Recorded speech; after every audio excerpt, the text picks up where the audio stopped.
to the Lowenstein Sandler podcast series. I'm Kevin Iredell, Chief Marketing Officer at Lowenstein Sandler. Before we begin, please take a moment to subscribe to our podcast series at lowenstein.com/podcast, or find us on iTunes, Spotify, Pandora, Google Podcasts, and SoundCloud. Now let's take a listen. Welcome back to Don't Take No for an Answer. I'm your host, Lynda Bennett, Chair of the Insurance Recovery Practice here at Lowenstein. And I'm joined once again by my partner, Eric Jesse, who's also a member of the group. Welcome back, Eric. Hi, Lynda. Thanks for having me. So one of our favorite things to do here on Don't Take No for an Answer is to correct some of the most common myths in the insurance world. And today we're going to discuss one of the biggest ones out there. When faced with a potential liability, many policyholders lose out on potential coverage because they assume that there's no coverage for quote unquote intentional conduct. And they either just accept an insurer's denial, or sometimes they don't even submit the claim in the first instance because they figure there can't be coverage for intentional conduct. But on today's episode, we'll explain why it's a myth to assume that there's no coverage for intentional conduct. And we're going to address ways that policyholders may be able to get coverage for that alleged intentional conduct. So we often talk about the importance of language in insurance policies on this podcast, Eric. So let's start at the beginning. When we talk about intentional conduct, what policy language are we looking at? Yeah, first and foremost, it's going to depend on the type of policy you're dealing with because the language will differ from policy to policy. So a D&O or an E&O policy, right, they're going to have exclusions that reference criminal, intentional, or fraudulent acts. Those are words that the policy will use. And they'll also use words like dishonesty, deliberate, maliciousness, and knowing violations of law, illegal profits or gains that are received. So, when we're reviewing policies, D&O and E&O policies, what we're trying to do is really narrow that list, or we're trying to include the word deliberate in front of fraudulent or in front of criminal. We're trying to take out the knowing violation of law, but those are common terms that you will see specific to a D&O or E&O policy. So Eric, I'm confused. You just listed off a pretty ominous list of types of conduct, intentional conduct. How are we still talking about potentially getting coverage when my policy says it doesn't cover fraud, it doesn't cover intentional conduct? Where's the coverage coming from?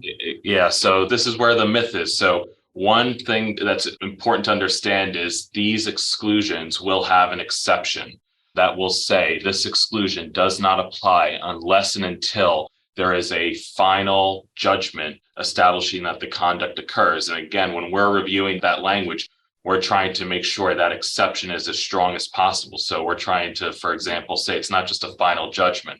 It's a final, non-appealable judgment establishing that the conduct occurs. And the practical benefit of that exception is, one, it means this exclusion cannot apply to knock out defense cost coverage at the outset of the claim all the way through trial and appeal.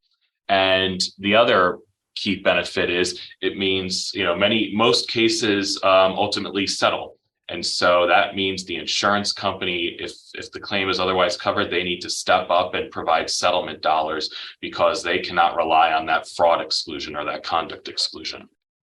Right. So you've been talking about the D&O, E&O, cyber policies. Those conduct exclusions have that kind of language that you just talked about.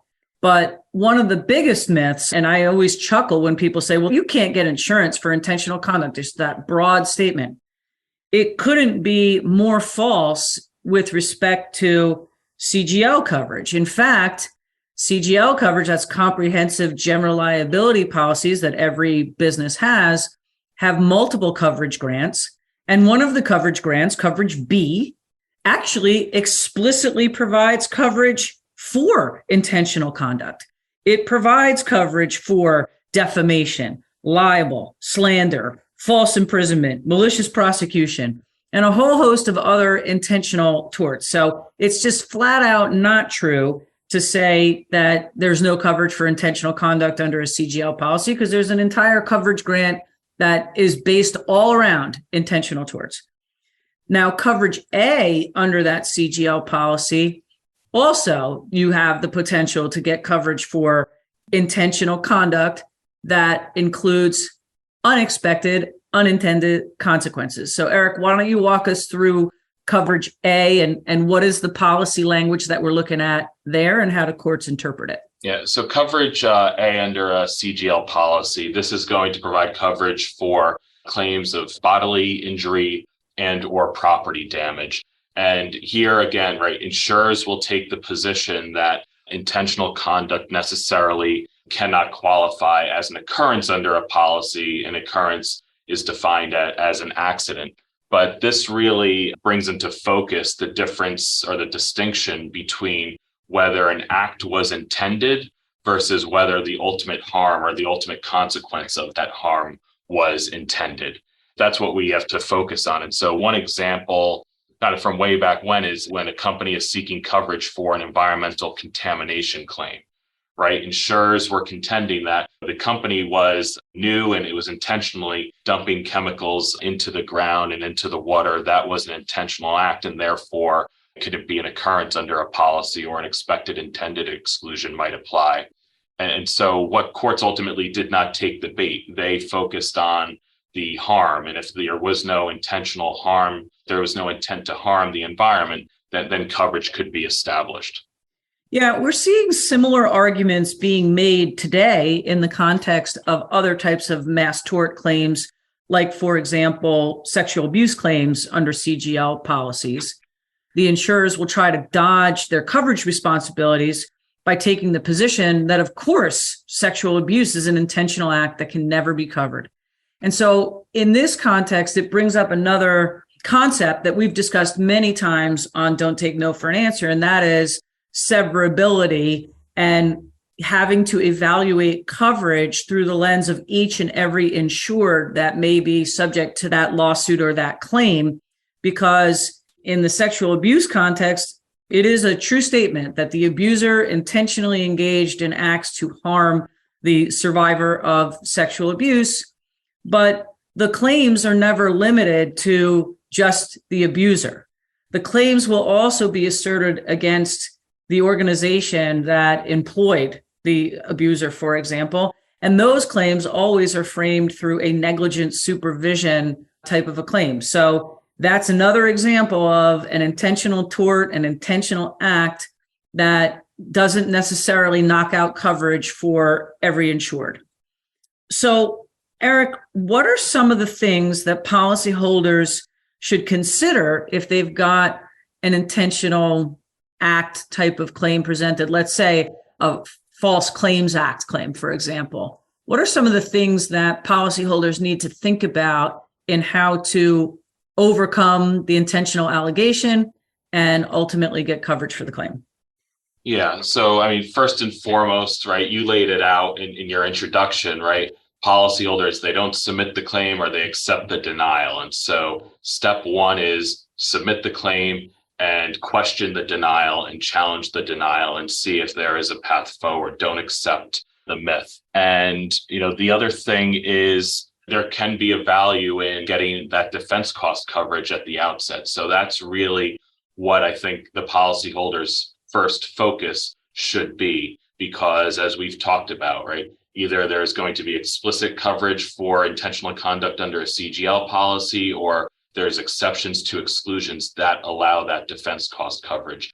And if an insurance company is denying coverage at the outset, really focus on that duty to defend and trying to get the carrier to step up there, even potentially bringing in early lawsuit to get that defense cost coverage in place, which you can do with a duty to defend claim. Another thing that I think our clients need to look at is, and we do this a lot, we're looking at what is the nature of the claim that's being asserted? What is the legal standard that is going to have to be met to establish the liability that's been asserted? Because sometimes there's room there, right? So a lot of cases that evaluate intentional conduct exclusions and intentional acts, ironically enough, involve fact patterns like a bar fight or a shooting or something of that nature, So I could punch Eric in the nose intending to want to break his nose and I kill him instead.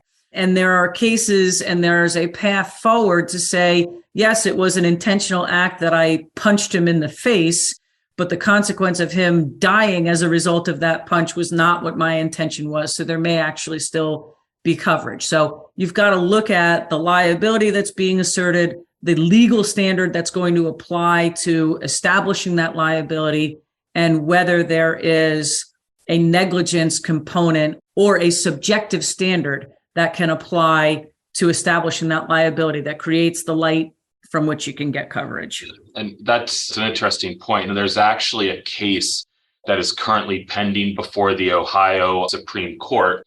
And it reinforces the importance of actually looking at the elements of the underlying claim, because that case involved coverage for an adult care facility, and they had a policy that had an assault and battery exclusion. And so what happened was a resident at that facility attacked another resident, but the attacker was found not guilty by reason of insanity.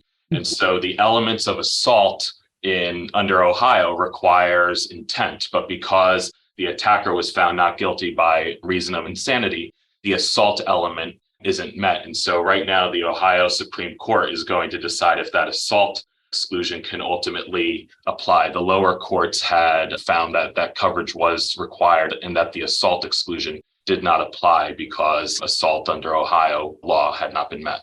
Well, that's a great example. That's going to wrap us up on today's episode, which is don't accept the myth that there's no coverage for intentional conduct. Understand that, as always, the words matter, the state law, applicable state law matters, and it matters that you've got experienced coverage counsel in your corner evaluating and disputing that claim denial from an insurer. So thanks for joining me today, Eric, to discuss this important topic, and we'll look forward to seeing you next time. All right, great. Thank you very much for having me. Thank you for listening to today's episode. Please subscribe to our podcast series at lowenstein.com/podcast, or find us on iTunes, Spotify, Pandora, Google Podcasts, and SoundCloud. Lowenstein Sandler podcast series is presented by Lowenstein Sandler and cannot be copied or rebroadcast without consent. The information provided is intended for a general audience and is not legal advice or a substitute for the advice of counsel. Prior results do not guarantee a similar outcome. The content reflects the personal views and opinions of the participants. No attorney-client relationship is being created by this podcast, and all rights are reserved.